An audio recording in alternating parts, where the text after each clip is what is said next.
অনেকে বছর কি বছর দোয়া করেন, আপনার যদি কোনো দোয়া আল্লাহ কবুল না করে, আমি আপনাদেরকে একটি আমল শিখিয়ে দিচ্ছি।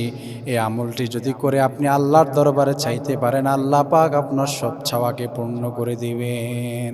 একটি আমল যদি আপনি করতে পারেন, আল্লাহ পাক আপনার কোনো চাওয়াকে আল্লাহ পাক আপনার অপূর্ণ রাখবেন। আল্লাহ পাক সবগুলো চাওয়াকে পূর্ণ করে দিবে। আপনার স্ত্রী আপনার কথা শুনে না, ছেলে সন্তানগুলো অবাধ্য, অনেক সন্তানেরা পিতামাতার অবাধ্য।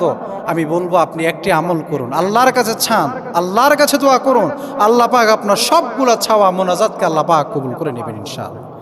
সর্বপ্রথম ভালোভাবে ওযু করবেন, ভালোভাবে ওযু করবেন। ওযুর মধ্যে যেন কোনো প্রকার গাফলতি না থাকে। আমার ভাইয়েরা, ভালোভাবে ওযু করার পর এবার আপনি 2 রাকাত নফল নামাজ পড়বেন, সলাতুল হাজাত।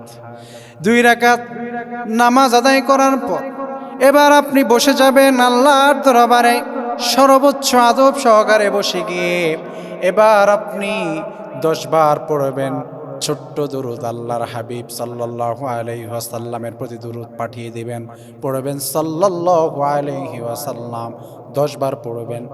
এরপরে আপনি পড়বেন হাসবুনাল্লাহু ওয়া নি'মাল ওয়াকিল, নি'মাল মাওলা ওয়া নি'মান নাসির।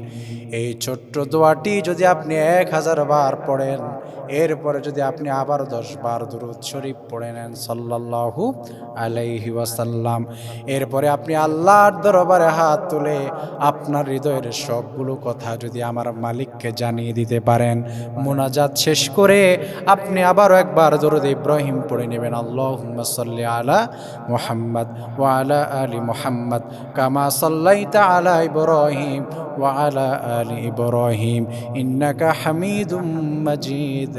এই যে আল্লাহুম্মা বারিক আলা মুহাম্মদ, মোট কথা নামাজের মধ্যে আমরা যে দুরূদ পড়ি, এই দুরূদ আপনি পড়বেন।